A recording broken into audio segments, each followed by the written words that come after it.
Welcome to the Denver Protests Podcast. It is Sunday, July 6th, 3:30 p.m. I am here with my co-hosts, Bug and Constant Gardner. What's going on, guys? Hi. Hi, hello. Welcome. So we're here on episode 4, coming off the tail end of kind of a busy week, kind of not a busy week. I think busy in ways that people might not have expected, and not busy in ways where, I don't want to say people, me anyway, busy in ways that I thought might have not been as active, and not as active in places where I would have expected more so. But yeah, we had our doing the recap of the protests of the last week, or demonstrations or events or whatever you want to call them.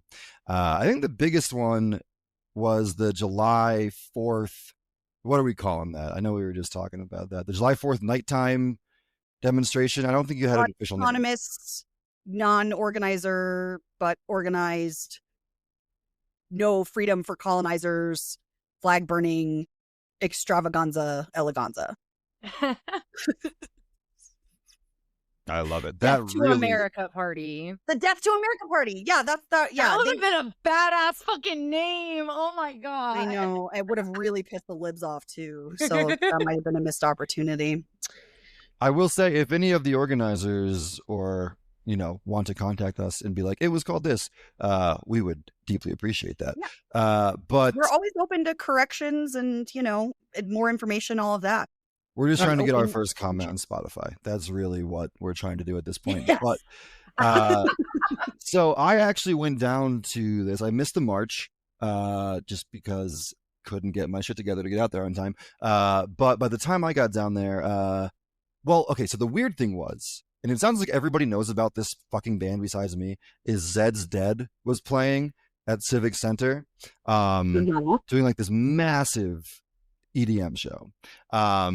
And that was like the focus. It felt like that was the focus of like that area. But I know that the protest, I think it probably had about, 100-ish people there. And they did march. They went down to Union and then came back to the Capitol. But by the time like they got back, it felt like it was genuinely difficult for me to like tell who was coming out of this massive EDM show and who was actually part of the protest. And the vibe that struck me was like, and this might be a reach of a comparison to make, but like I was thinking about October 7th, because like the idea that like the October 7th thing, we'll call it, happened, like one of the events that was happening was like an EDM show, I think, right? That's correct. It was an EDM music festival, and Israelis sure do love their shitty EDM. And it was just like this weird juxtaposition of like this protest, which had like very vocal and loud elements of Palestinian liberation themes to it, like literally in front of this EDM show. I was like, oh yeah, history doesn't repeat itself, but it listens to EDM music. So it's actually not the first time in Denver there's been a pro-Palestine protest right next to an EDM show. A couple months ago, there was a pop-up EDM show that like wasn't even announced. Like the protest was announced first, and then the pop-up EDM show happened. But they existed. I mean, they existed, concurrently and simultaneously, and everything was fine. But well, there you go. Interesting repetition. Very Denver vibes there. Denver has a huge EDM scene, so that's not surprising. I am going to put my cards on the table. It's not my scene. Anyone who wants to go, I don't care. But I was there. I was like, man, this isn't. Maybe I'm. You know what? It is. I'm just too old for it. I like Zed's Dead. I'll admit I like Zed's Dead, but I'm old, and all of that shit is like, in theory, I want to go to concerts. In practice, I want to stay home and work in my garden and watch reality TV. So, but yeah, I could see. I mean, how did you confuse protesters? People who go to an EDM show generally dress in a very specific way. They sure do. They sure do, as I learned. Well, no, because like I'm talking about like the physical space. The march came back in front of the Capitol and it was down there, going down on Lincoln, and then it like wrapped around and went right on Broadway, which is right in front of the show, of the entrance of the show. So like it was intentionally. It seemed like it was like intentionally intermingling with the show, which I think yeah. So that's what I think the organizers talked about. Which that being sort of like an intentional strategy, or it was mentioned at one point in, I believe, in the Discord. So that certainly tracks. There was also Fan Expo going on this weekend, which is like Comic-Con, but they had to change the name because big Comic-Con in San Diego got mad. But so that was also happening. So there was probably just a lot of, a lot of different groups running around downtown. That's what I'm saying, dude. Like that, and there was another contingent of like a bunch of families there with like very small kids, like trying to watch the fireworks from the steps of the Capitol. Oh, that's kind of a hilarious hodgepodge. I'm saying, dude, it took all kinds. It was the real American melting pot. Let me tell you, Civic Center at 11:30 on a Friday night is definitely a version of the melting pot. But yeah, it was. It was a vibe. I thought it was cool. I mean, like, yeah, it was awesome that the protest was scheduled and it took place. And I think we've talked about this a little bit over the course of this show. But I think like nighttime protests are definitely an interesting idea, if only to avoid the scorching Denver summer daytime heat that I know we all talk about and hate so much. But I didn't see that there was much, if any, negative interaction between the police and the demonstration. There were plenty of police down there. They were driving around, doing their thing more or less. But when I went down there, I was like, oh, this kind of feels like one of the ones where they might get a little bit spicy, but nothing seemed to come of that. So yeah, I mean that's also a function of there being an EDM show and a bunch of people with their kids trying to watch the fireworks. Is even the dumb cops know that that's super bad optics if they start like tear gassing and it gets caught.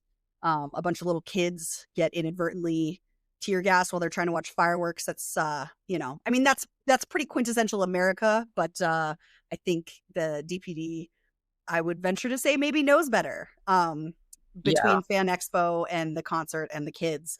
Than to get spicier than they need to, which I mean they never need to. But yeah, I was also kind of looking at the live event chat and stuff, and it did sound like there was some pretty heavy police presence, but they mostly kept their distance. And also it sounds like there wasn't, with it being a smaller protest, they did not try to like go to the highway or sounds like do a lot of obstruction of traffic or the kind of things that cops like to use as an excuse to get violent. So we were worried there were going to be arrests, and we're happy that as far as we know there were none. Yeah. 100%. As far as I know, we did not hear of any. They did occupy the streets for a good portion of the night. I think they were down around Union Station for a while. Like right around like 7:45 to like 8:30 they were hanging out. I was watching a live stream from home while I babied one of my dogs in the fireworks. But it looked like a really good action from what I saw. Lots of passion and energy. And the fact that it was like there wasn't an organization behind it, like this was just people coming together to hold a protest. That's pretty cool. Pretty cool. Yeah. Yeah. Yeah. And so that was the 4th of July protest. I don't know of any other ones that were happening around the metro area on that same day, but this was the main one that was happening, I think. I do. Wait, what are you talking about? Well, I was doing a setup. Is this you guys' first time podcasting? There's nothing I love more than stepping on your bits, AJ. It's like my whole thing. Continue. Is ruining your bits. So you're welcome. Bug, you have the 411 on the earlier protest that day, yes? Yeah, a little bit. There was a powwow held at the Capitol kind of in conjunction with a community care event, which was like a donation drive / take what you need, leave what you can.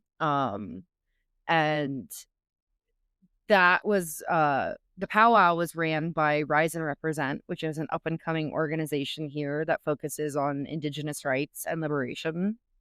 And then the donation drive was run by the Colorado Community Care Coalition, which is it's just a cool idea of, trying to do like mass mutual aid. Yeah. But then there was also an anti-Palantir action that night at the Tabor Center, which is where Palantir's headquarters are here in Denver. And they made it sounds like they made a party out of it just from the event details. Like they said they were gonna have hot dogs, snacks, and just yelling at Palantir, which is just a fun pastime, very American. But yeah, that happened also on Friday. So it was a busy day. There was a lot happening that night. But then like on the whole, on the week, it was kind of a quiet week. It was. So was it there something that happened Saturday too?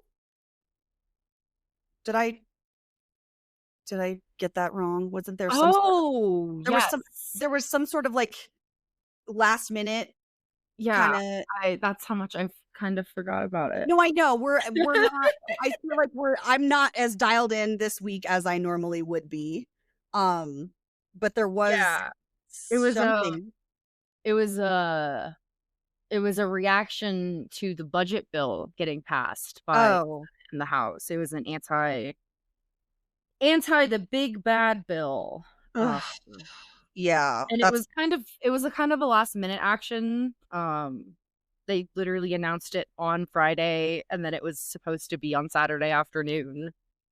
And what we heard from community members who tried to go is that they were there around noon and the organizers were just kind of also getting there just after noon.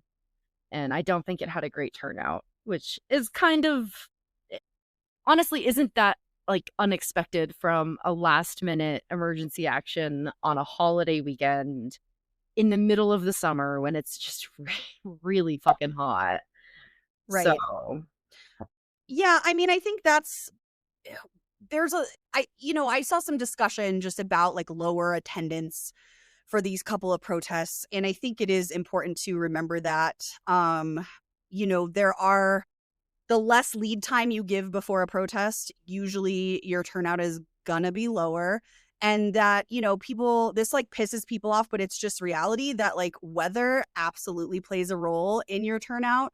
And the organization that's putting it on will play a role in the turnout. We all know that 5051 can usually crank out some pretty big numbers, but a lot of times their protests have a lot of lead time in advance and a lot of marketing behind them. And so, not every protest is going to be huge, and that is totally okay.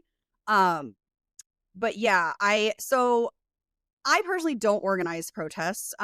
Maybe I'll try my hand at one point, but I have not done it. I will say though that much love to all of the organizations who threw that together. But like, if you say that your thing starts at noon, somebody has to be there to start setting up and directing attendees by like 11:30 at the latest. And I stay on anarchist time. That's part of the reason why I wouldn't want to organize a protest. But if I did, I would definitely designate probably Bug, as they are very punctual. They're a very punctual person. I would designate someone who was punctual to like show up ahead of time, just knowing myself, and then I'm like always running behind. Because yeah, it's like not really the best look if your shit starts at noon and you like are rolling up at 12:10. But no hate to the organizations that put it together. I get it. nobody's perfect, but we do, we've got to at least have some unbiased coverage and say, like, people were not thrilled about the fact that they showed up and it was not, they didn't really know what to do. So, yeah. Yeah, I laughed at you saying I'm punctual because in my personal life, I am not. I am consistently 15 to 30 minutes late to everything. Really? But as I've organized some social stuff for our community, and like, if I'm in charge, I'm there early because I don't want people to be wandering aimlessly or not know where to go, or think the event got canceled because there's nobody there. And Yes. Yeah. Punctuality is important when you're coming from a position of power. Yes, totally.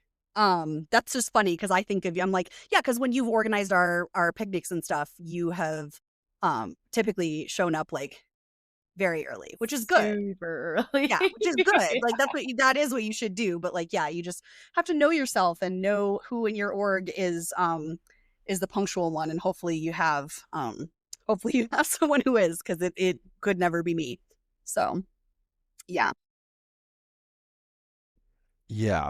So that was our July 5th. That was the weekend, basically. Earlier in the week, we had the vigil, which I know we already did a episode about. We'll talk more about the end at the end of the episode too. Was there anything else from the past week that you guys wanted to cover? Oh, huge news though. The Safeway strike ended. Oh. Did you guys hear about that? No. Yes. Yeah, which was so funny because I actually went out on Friday to my local Safeway just with some water and just walk the picket line with them a little bit. And apparently they spent all of Friday in negotiations. And they got a lot of what they wanted. I don't know if it was everything because I'm not, and I don't know what they were seeking entirely.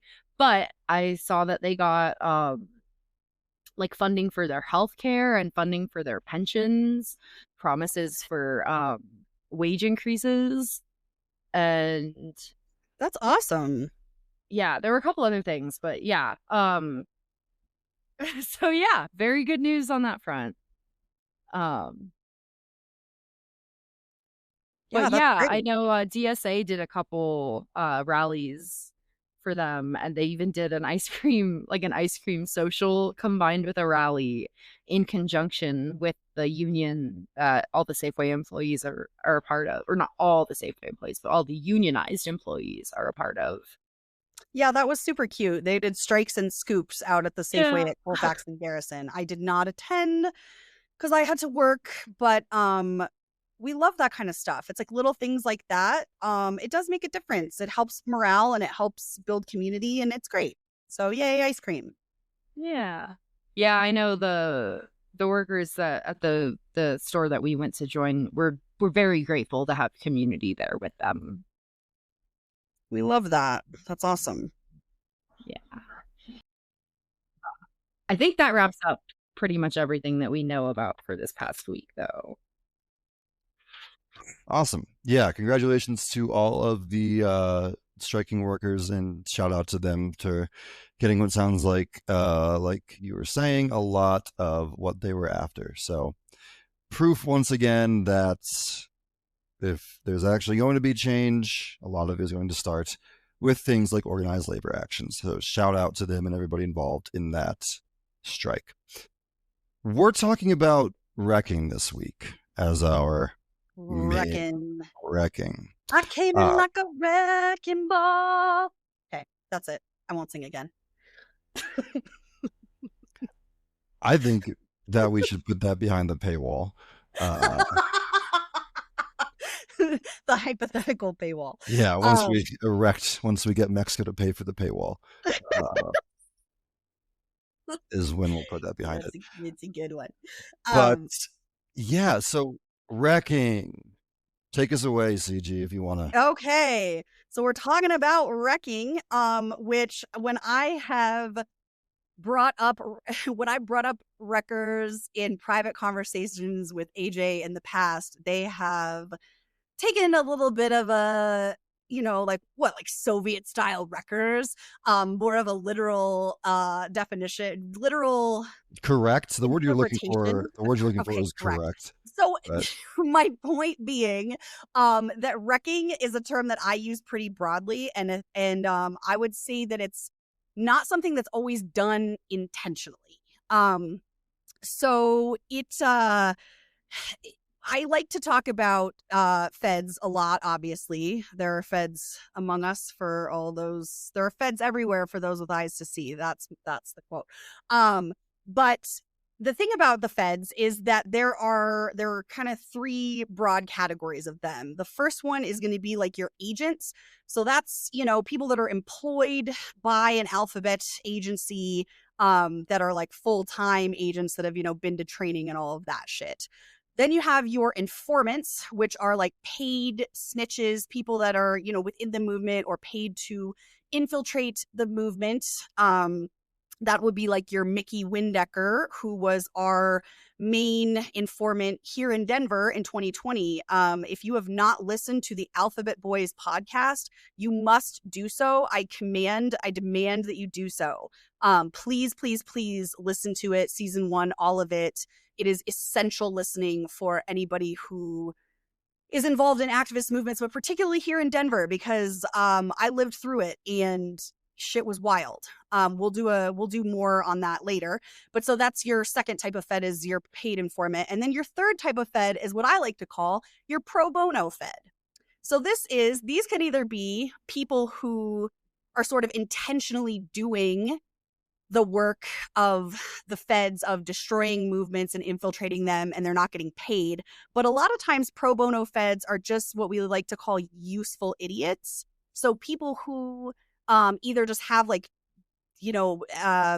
bad personalities, narcissistic, ego-driven people that just by virtue of who they are destructive to movements, and people who, like in the Alphabet Boys podcast, the members of YDSA who were assisting Mickey Windecker doing his dirty dealings and helping with surveillance and things like that. So those people think that they're helping the movement, but they are actually being manipulated by an informant. So those are like your three types of feds. And so when I talk about wrecking, a lot of these people are pro bono. Like, they're not getting paid. They're just doing this shit due to who they are or because they're being manipulated. And I think... Go ahead. No, sorry. I was just going to say, I think this is where you and I might have a cleavage in our conception here, because, which is fine. Like, that's that. I'm not saying, I guess I hit my head up against the idea of a pro bono fed. When I hear fed, for example, that to me is somebody who is on a payroll, who is intentionally infiltrating. But I'm that's just what I hear. I'm not saying that that's, the be all end all definition. But I also, the idea of a pro bono, of someone who's like, I guess like the phrase that comes on is like a natural wrecker, or somebody who just like sucks as a person, who, as you were saying, does the effective work of what somebody who is actually intending to infiltrate a movement does. And I know that for anyone who has been in these spaces for long enough, I feel like you'll see them if you walk into a single meeting, you'll see them immediately. Like, that's been my experience anyway. I feel like they're like very present because of how much they kind of, and we'll talk more about like what exactly they do to like disrupt stuff, how much they like suck the oxygen in the room towards themselves. I just also want to say about Alphabet Boys real quick, and I realize that we do this at our peril, bringing up a podcast that is, we'll be honest, probably of a higher quality than ours. Probably. It's made by an actual journalist, and it's like incredibly well reased. So I think that's a fair assessment. With like a whole production team, and like they even have a theme song, which we still don't have yet. But I just want to say, I had never heard of this podcast until you recommended it to me. And for anyone who is curious, it is actually about the stuff that happened in Denver in 2020. So if you had never heard of it before, it is definitely worth a listen. But I just wanted to throw that is fair. And I'm going to push back and explain why I say those people are feds, whether they're feds or not. Because the thing is that it is a fruitless exercise to try to root out who the actual feds are. It's very, very difficult, if not impossible to do. It is a huge waste, or a huge suck of your energy. And it's part of how the Fed infiltration and wrecking works so well, is that we spend so much time and energy looking for who the feds are and accusing each other that we actually tear our own movement apart from within by doing that. So what I have learned from other organizers and the attitude that I take is that all you can do is look at the behavior. And so if the behavior is having, if you are being a wrecker, even if it's pro bono, the end result is the same. You're still doing the work of the feds, even if you're not a fed. And so from our perspective, if you are, we're going to talk in a minute about what this looks like, but if you're in meetings shutting down the conversation and making it so that everybody's so frustrated that, they don't want to continue the work, functionally, you are still a fed. I mean, that doesn't mean we need to fed jacket you and, whatever. But it does mean that we need to recognize that behavior for what it is and figure out how to shut it down. Because whether you're doing it intentionally as a fed or you're doing it unintentionally, the effect on the movement is the same. Yeah, and I agree with all of that. I agree. So that's part of the reason why. I was going to ask, have you gotten fitted for your Fed jacket yet? You know it. They're constantly taking measurements. And I mean, that's part of, I maintain that anybody who has any type of, visibility in the leftist movement, or really anybody who's doing work for an extended amount of time, you're probably going to get fed jacketed at some point, either by actual feds that are intentionally trying to draw attention away from themselves, or just by people that don't like you and think that everyone that they don't like is a fed, which I can definitely be guilty of. So it's a very convoluted, it's a lot of ins, a lot of outs, a lot of interested parties. We're not making enough Lebowski references on this podcast. It's so funny you say that. I know. It's surprising that we made it this far without making one. We really need to make more. But so, with that said, we would like to discuss something that is called the Simple Field Sabotage Manual. I believe, is that what it, did I get the name of that right?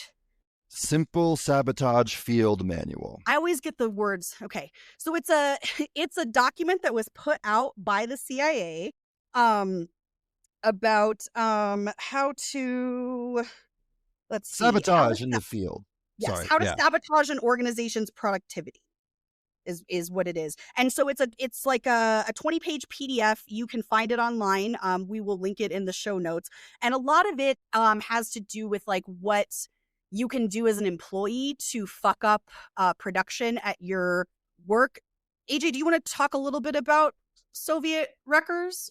Always. No. Okay, tell us a little bit about I mean, yeah, I don't know. I don't pretend to be like getting sensitive, but I mean, yeah. And I will admit in times where I throw that out as something of an obfuscation, but like the term wrecking literally traces its origins back to like the crime of sabotage. I'm not going to try to say it in Russian because I don't speak Russision. But it was like a literal like line in the criminal code of the Soviet Union of like wrecking like, I don't know, like farm equipment on a collectivized farm, or like inflicting physical damage to like cooperatively or collectively owned property. There's also things like counter-revolutionary sabotage, and it's very of like, I'm sure as this podcast continues, we'll talk more about our relationships to the Soviet Union. But as people do, as people get together, they make podcasts about the relationship with the Soviet Union. But it's very like of a Stalinist kind of era, like the 30s, kind of what was when all this stuff was cropping up. But all that to say, as like and to go back to what we were saying a little bit earlier, I completely agree. I don't want anyone to take the idea that I don't think that there are people literally from like alphabet agencies like within these organizations, or that's something that I believe with even more kind of like confidence, is the idea of whatever we want to call it, this pro bono record, or people who, because they suck as people or because they have, nefarious impulses or whatever the fuck, wind up doing like you were saying, doing the work of the feds or whoever. They do the work of making it more difficult for people to come together and to organize and to build, cross coalitional power or whatever the fuck. So I don't mean, I guess all of this to say is I don't think that somebody has to be on like the payroll of any kind of state, local, state, or federal institution to be a wrecker. I also do think, in full candor, I just, in my experience in working in these spaces, I do think that people, I'm not saying anyone on this podcast is doing that. I want to make it very clear. I don't think anyone is doing that. I do think some people throw their Fed antenna up as a way of making themselves feel more important. Of like, yeah, I'm basically Fred Hampton. It's like, you're not Fred Hampton. You're never going to be Fred Hampton. There was only one Fred Hampton. Well, I would prefer not to be Fred Hampton because they fucking assassinated him pretty early on. They sure did, because he was infiltrated by the Alphabet Boys. Exactly. But like, so that's just my 2 cents about that. But I'm very excited to talk about the Sabotage Field Menu. Yeah. Menu. Jesus. No, and I mean, there's a certain level of paranoia that those of us tinfoil hat wearers, experience and live with. And I think that it's really, if you are like me and you see feds everywhere, it is important to always try to maintain some perspective around that and be like, you are so, prone towards paranoia, and you got to like do a lot of gut checks with people that you trust sometimes to try to mitigate those impulses, because it can be destructive and it can be paralyzing. So, I think it's important. I guess what I'm saying is I think it's important that we have these different perspectives about feds and wreckers and what all this shit looks like, and that we avoid groupthink, and that we're always, checking in with each other, because you can definitely get into some destructive paranoia if you're not very careful. Well, and that's like, just to that point real quick, I just want to say, one of my favorite books, Catch-22, and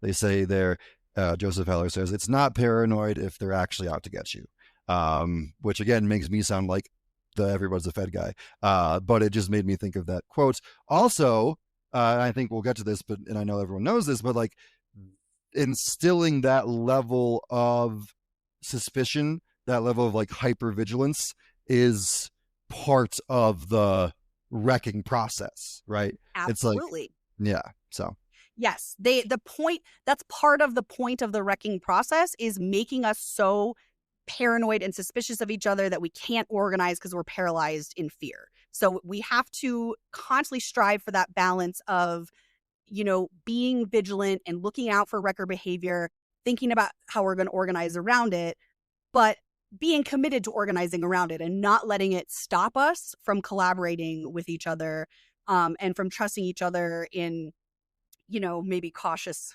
ways.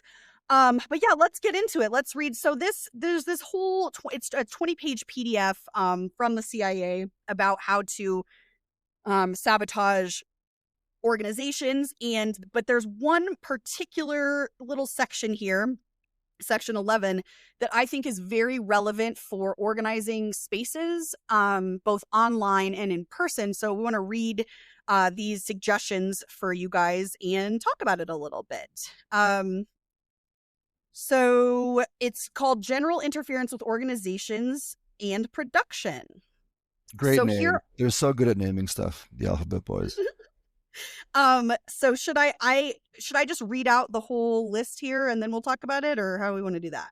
You're the point guard here, man. However you want to Run the play. No, I don't understand sports. Yeah, but you get the context. Okay, great. All right, so I do get the context. Okay, so we're going to go. Okay, so here's the list. 1, insist on doing everything through quote unquote channels. Never permit shortcuts to be taken in order to expedite decisions. That's some real lib shit right there. That's the most lib shit. It's lib as fuck. And if you've ever worked at a government agency, you're familiar. 2, make quote unquote speeches.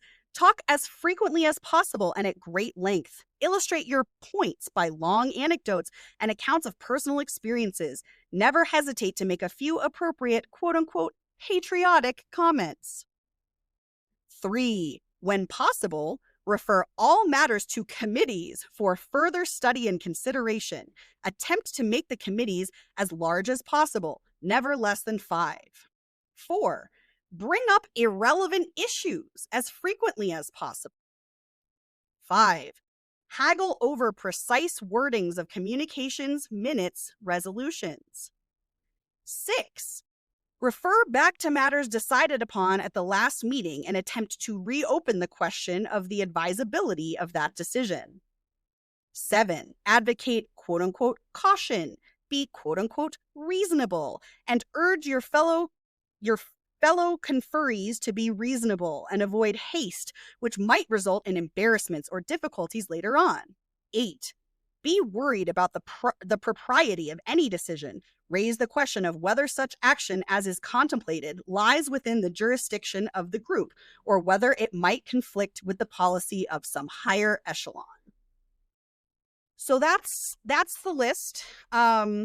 So if you're hearing that like I am, and I'm like, this is every meeting I've ever been to. Yes. Is kind of my takeaway, because like it's uncanny, and part of me is like which way does it go? Like, is this organization, the CIA, and this field menu, I keep calling it a menu, it's a manual, is this manual like just reflecting like group psychology, or has it influenced it and like other things influence how people behave in groups like this? Because it really is stunning. Like, if you look at the only one that really stands out to me that I don't see in the types of like different organizational meetings that I'm sure we've all been to tons of, like, I don't really see people making quote unquote like patriotic comments. I kind of think that moment has passed us, because that is really, how do you do, fellow activists, music band shirt shit. Like, anyone who says that is just tipping their hands immediately. But like literally everything else, irrelevant issues as frequently possible, holy shit. Haggling over precise wording of communication, holy shit, all the time. Referring back to things that like everyone thought was closed. And again, it's like, is this just what it's like to have meetings with people?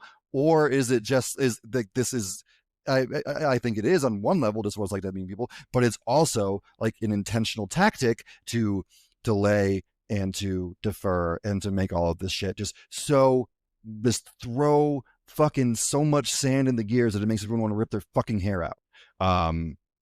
That's my takeaway. Like, when you have a meeting where everyone is bickering over, what the name of the action should be, and you spend 90 minutes bickering over what we should call the action, that has the effect of making everybody want to quit and never organize anything ever again.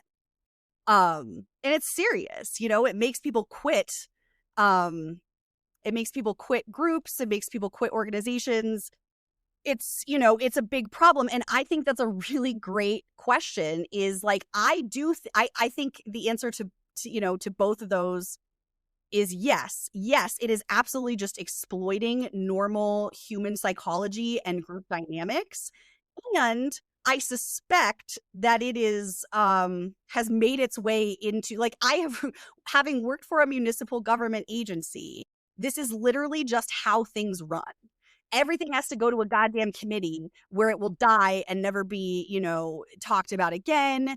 I mean, it's just, so I do think that some of it has either, I would say intentionally, because of my tinfoil hat tendencies, has made its way into like daily particularly life or governments whatever. and big nonprofit organizations. And, it's part of the reason why it's so hard to get things to fucking change is because of everything in this goddamn list right here. Well, if it came out like 20 or 30 years from now, they're like, oh yeah, like HR, the CIA invented HR.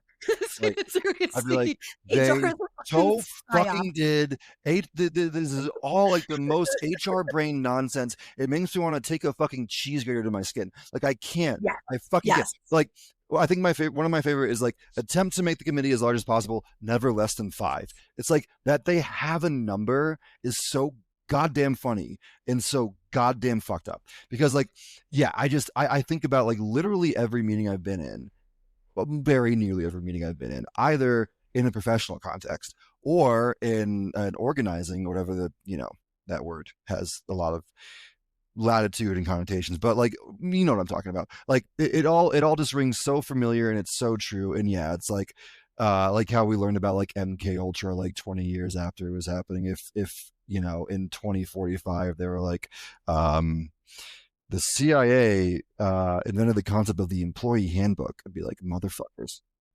I'm sure they did. For real. No, it seriously is. I think, yeah, I mean, it's a big part of group dynamics. I will say, though, that I think there are some ways to get around it. And so this is tough for me because I am, an anarchist, and I believe in, some horizontal power structures. But I will say that one way that we organize around this is by having a strong leader. And not to like toot my own horn here, but toot. That's part of how I ran the subreddit when it was basically just me moderating, is if I felt like people were using some of these strategies, I'll just shut that shit down. And if and it's hard because it's like you really want to distinguish between people that are there in good faith and just being annoying, and people that are, intentionally trying to derail conversations and get people down these, bickering rabbit holes.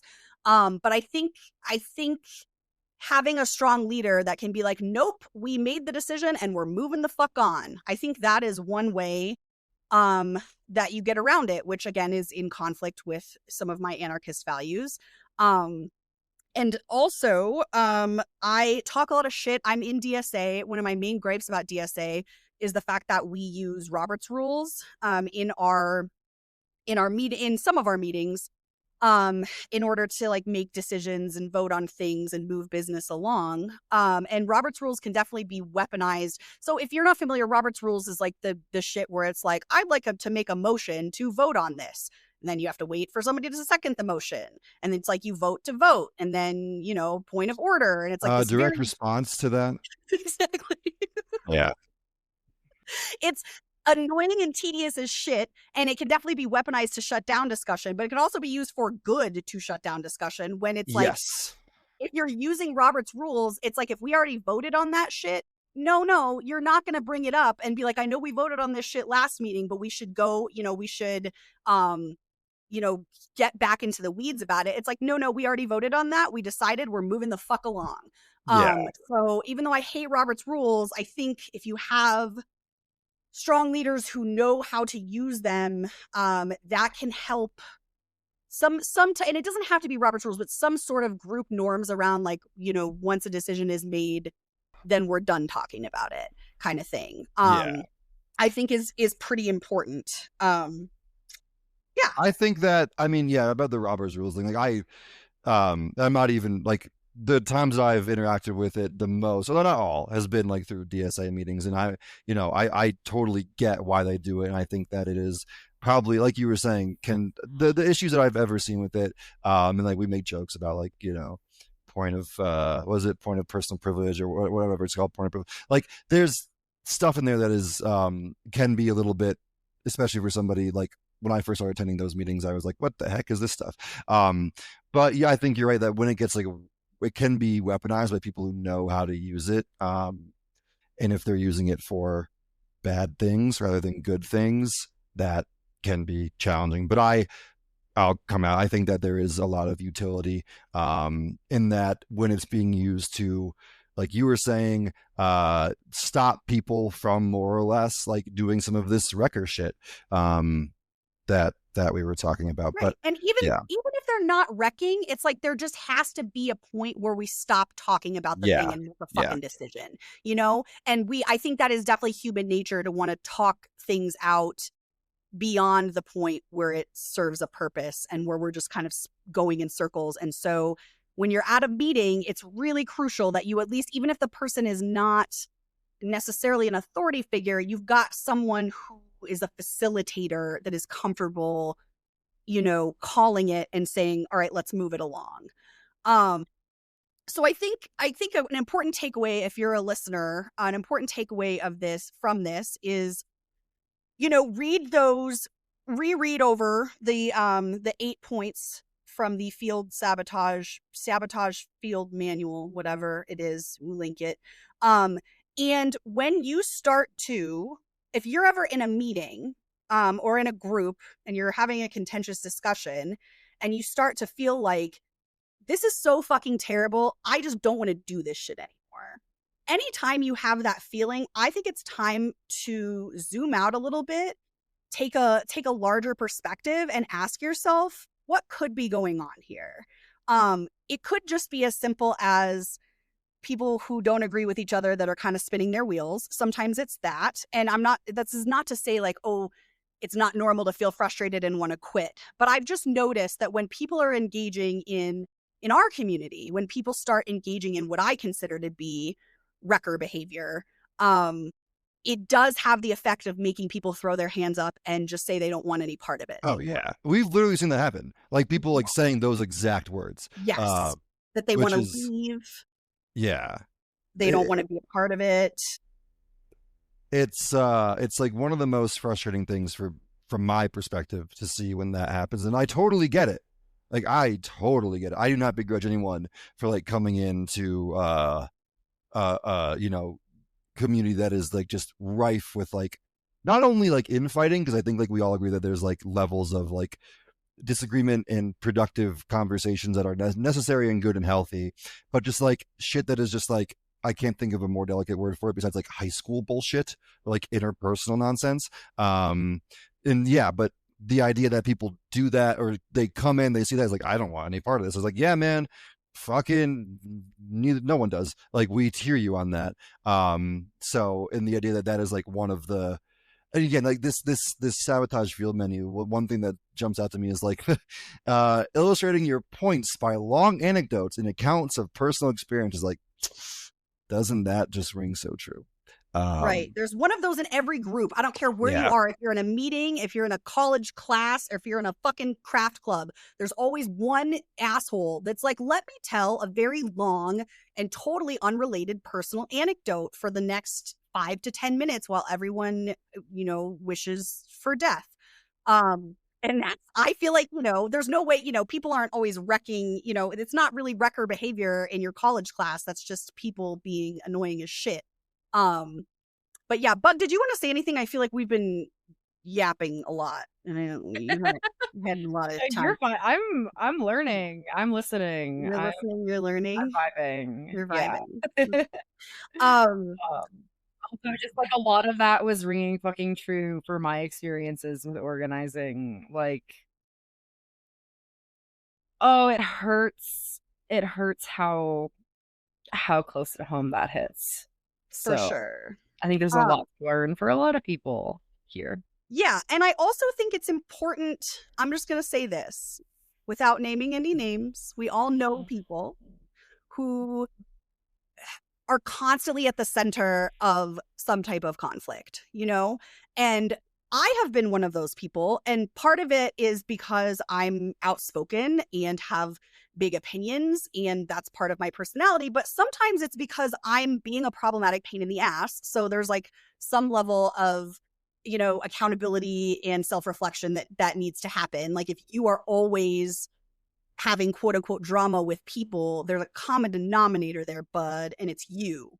And I say that because it has been me And I've had to do some work around just the ways that I approach conflict with people and picking my battles and things like that. But I do think it's just important to notice that in organizing spaces where it's like, if there's somebody that's like always got some kind of fucking crazy shit going on and they're always in the middle of a big fight with somebody, that should raise some flags for you.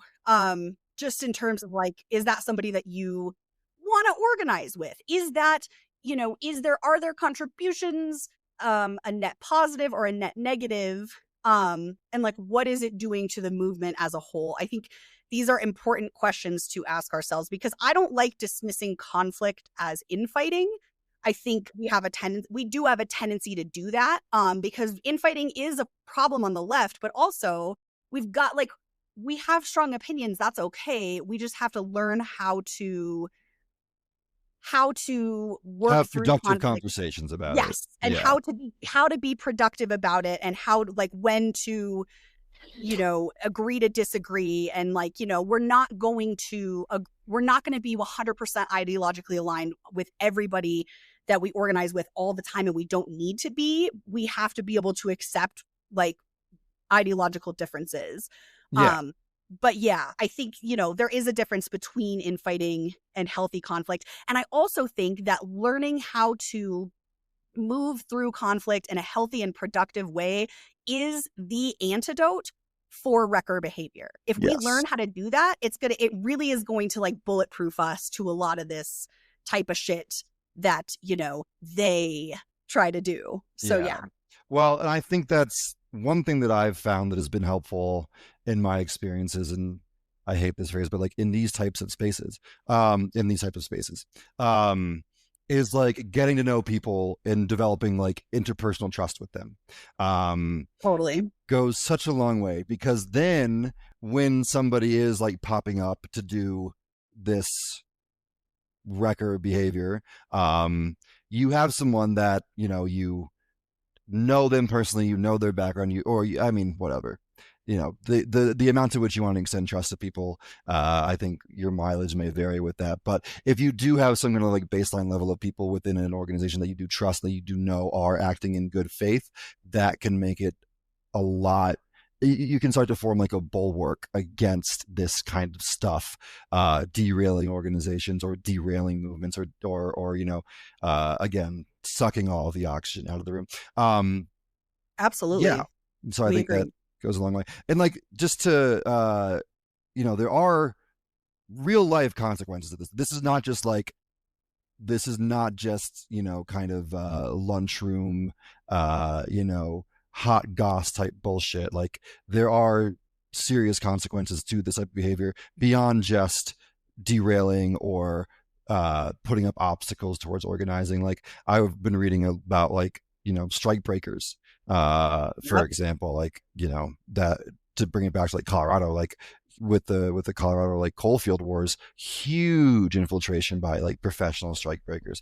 We talked about the Alphabet Boys at the beginning of the podcast, that people can get their lives dramatically fucked up by this type of infiltration and this type of trusting the wrong people, or not having some baseline list. See, I sound like the fucking tinfoil one now, but I think it's good. I think it is absolutely necessary to have a baseline level of caution and awareness of this type of shit, if you're going to be acting in this shit destroys movements. We see so much criticism from within and from outside of the left of, it's leftist infighting, these people can't fucking agree. Maybe there's some truth to that, but I firmly believe that a lot of the reason that our movements don't go as far as they could is because the feds are really, really, really fucking good at wrecking. That really, to me, is what it is. And that we are susceptible to it because of our, differing ideologies and the fact that we're really committed to our values. But I firmly believe that is a large part of the reason why our movements die and don't go farther, is because the feds use a combination of, wrecking kind of COINTELPRO strategies and just arresting and even assassinating our movement leaders. So like this shit is very important, and the more awareness we can build around it and the more resilience we can build as a community to it, the stronger our movements are going to be. So yeah. So let's get a list of the protests that we're planning on wrecking the next week. Let's do it. No. Yeah. Bug, I'll let you say those into the microphone. You can be the one to bear that cross. This feels like entrapment. If you're a cop, you have to tell me. For the record, that's absolutely not true. Cops. Yep. Wait, what? Really? Can and will lie to you. That's part of their job. They lie all the time. So I want it for the record. I was being sarcastic. I know that's not. We have to tell that for some of the neurodivergents out there that don't understand. It wasn't. Cops do not have to disclose that they're a cop. They probably started that rumor themselves. So they absolutely started that rumor themselves. So you, oh fuck. Okay. I love you people. Okay, coming up this week. So we always have, our weekly stuff. I'll run through that really quick. A lot of it's on Saturdays. It's a popular day. It's a weekend. So at 12 outside the Capitol every Saturday, Rise and Represent holds a rally to raise awareness around missing and murdered Indigenous women and relatives, and also around trans and queer rights. They're led by a trans woman who is Indigenous, so it kind of aligns with her identity. Out in Arvada at 10 a.m., there's a weekly vigil for peace in Palestine. That happens at the 5250 Wadsworth Bypass, which I guess is near Costco, as Costa Gardner was saying last week. And that's organized by CD7 Watermelon, which is a pro-Palestine community organization here in Colorado. I actually just learned, I'm a recent follow of theirs on Instagram. They actually hold events all across Colorado every week. Like they have things up in Longmont, out in Boulder. They have one out in Durango. So you should definitely check them out if you're not in Denver but are still looking to protest or just do advocacy work around Palestine, because they're kind of everywhere. I believe the Tesla takedowns are still happening. Littleton and Loveland for sure are still happening. Littleton is from 11 to 1 and Loveland is from 9 to 11. So a little bit earlier in the day, kind of beat the heat a bit. The Superior one, I have not seen or heard anything about for a few weeks. So I'm not totally sure if that one's still happening. If it is, it's from 11 to 2. So if you're out that way, don't be afraid to check it out, because the worst thing that happens is you go for a little drive. The Fox takedowns are also happening on Saturdays. Hell yeah. Those are those are at 1 p.m. Outside the KDVR studio, which is at 100 Spear Boulevard. And I don't know, just for all you, but they're a Fox affiliate, so they're not that bad, folks. Like, their money still goes to Fox, and they still run Fox stories, and, and there's still shitty media that covers up stories like the police escalating protests right here in Denver. So, maybe don't try to go to bat for a Fox affiliate, please. Yeah, and it's like I honestly, that's interesting to me. That's the crazy line of thinking to me. But it's like, yeah, you don't need to go out of your way to defend them. They can defend themselves. They're fine. Yeah. They'll be all right. Yeah, their entire thing is defending themselves. That's their yeah. Anyway. Yeah. And then the last weekly protest that I know of is the Monday night vigils for Jeanette. as of recording tomorrow night, we will be having a kind of a unified visual that we talked about in the previous episode. But they will be ongoing past this one. So please keep coming out. If you've been coming out, please come check them out if you haven't been to one yet. They're really awesome actions. And so those are just our weekly. That's just what we have going on every week. But in terms of specific actions happening, we've got a couple. On Thursday, which is July 10th, the Colorado Immigrants' Rights Coalition will be holding a rally to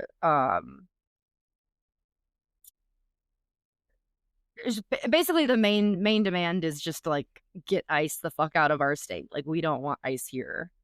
They're delivering petition signatures. They've collected over 2,000 petition signatures to kind of back that demand, and they will be delivering those to Phil Weiser at his office.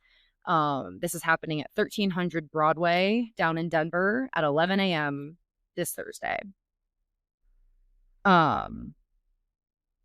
I think that's really cool. I wish I could make it to that. I'll be at work. Friday at 6 p.m., the Denver Communists are holding a vigil for Paul Castaway. It's the 10th. It's kind of like in honor of the 10th year of. Oh gosh, I'm totally butchering this. I'm sorry. No, what? It's been 10 years. Yeah, it's the anniversary. Go ahead. Sorry. Yeah, it's been 10 years since he was killed by Denver police. And he was a man struggling with his mental health. He was an Indigenous man struggling with his mental health. And so this is just, another action in the ongoing fight for justice for him and his family. And that'll be at 6 p.m. on Friday outside of the District 4 police station down in Denver. That's 2100 South Clay Street. And again, that's at 6 p.m. We should do a whole episode about that. Well, yeah, we can figure that. But yeah, that Paul Castaway thing, that is something that like I had not heard about myself until I had lived in the city for a while. But it's a pretty shocking. I mean, again, shocking, maybe not the right word, but it was a pretty upsetting thing to learn about and to read about. Mm-hmm. Yeah. That's definitely something I'd love to shine more light on. Yeah. So that was Friday. Yes, that is Friday evening. On Saturday, this is not a protest, but is a way to get involved in organizing and activism on a more hands-on level. There will be a public planning meeting that is being hosted by Aurora Unidos, the Denver Aurora Community Action Committee. I think, oh my gosh, I can't remember now. That's actually what the acronym stands for. It's DACAC. I talked about them in the last episode too. They do a lot of work around getting community control of the police, which, it's Denver and Aurora, so it's DPD and APD. So like they could use some control. So that's Aurora Unidos, DACAC, the Chicano Liberation Movement, and then the Denver chapter of Freedom Road Socialist Organization. And that will be at 2 p.m. And I did not write down the address. I'm sorry. No, dog, we are good. God, I am on one today. All right, I've got it. That will be at the Sam Gary Library, which is 2961 Rosalind Street in Denver. So yeah, if you're wanting to, get more involved in organizing, I think that's a really good, place to get involved, because I think all of these organizations do good work. Yeah. No, I just want to echo your point that like even this podcast is called the Denver Protests Podcast, but like you can organize without protesting. In fact, most people, I would venture to say, do, or they do a combination of the two. So there's all types, and that's part of our hope with this whole thing, is to tell folks about the other ways that they can get involved, with different like nonprofit organizations, different community groups, all that kind of stuff. Because I mean, we joke about the acronyms, but like, good God, there's too many acronyms, and it can be daunting. And people only have so much time, people only have so much availability. So any way that folks are able to get plugged in, I think is great. Agreed. And there's a lot of different ways to get involved too. So I agree. I would love to be able to help people find their political home, as one of our mutual organizing friends has described it to me. Which is awesome, because I think we all do better when we have a community that we feel entrenched in. It gives us something to actually fight for versus just fighting for ourselves. Which makes me think back to Skeen from Andor, but I also don't want to do any spoilers for people who haven't watched yet. We have one other action coming up, which is happening next week on Monday, July 14th. There will be another anti-Palantir action at 2 p.m. Outside the state capitol, which that is being organized by General Strike United States and being supported by the Denver Communists. So I think that'll be a pretty awesome action. Real quick, whenever I see the General Strike United States acronym, I think Jesus. Like Jesus. Jesus is how I remember it. Okay. All right. Do we have anything else coming up?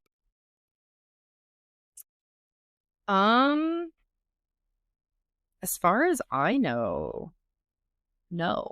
I could be forgetting things. There's a lot happening kind of all the time.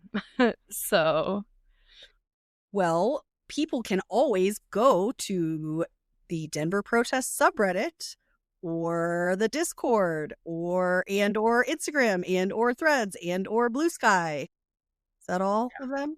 Go to all of those places for protest info. I think the subreddit is probably the thing that is most current and best updated. But yeah, keep checking back because stuff gets announced all the time. And, we don't always remember. So this is true. Check it out. I just want to shout out, talking about other ways to get involved in protests, I want to shout out two members of the community. Notes of Dissent, I think we mentioned them at the top, local protest band who have done incredible work with getting like their organization off the ground. Within like the past 2 months, they were out there on the 4th.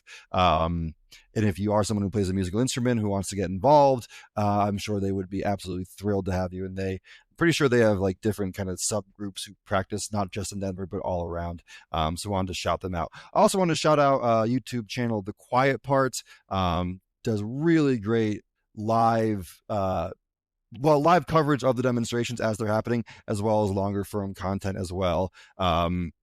They do really, really awesome and very local and interesting work on that platform as well. So yeah, whether you are someone who plays an instrument or just wants to march or wants to record stuff, there's space for everyone. So, but I think that does it.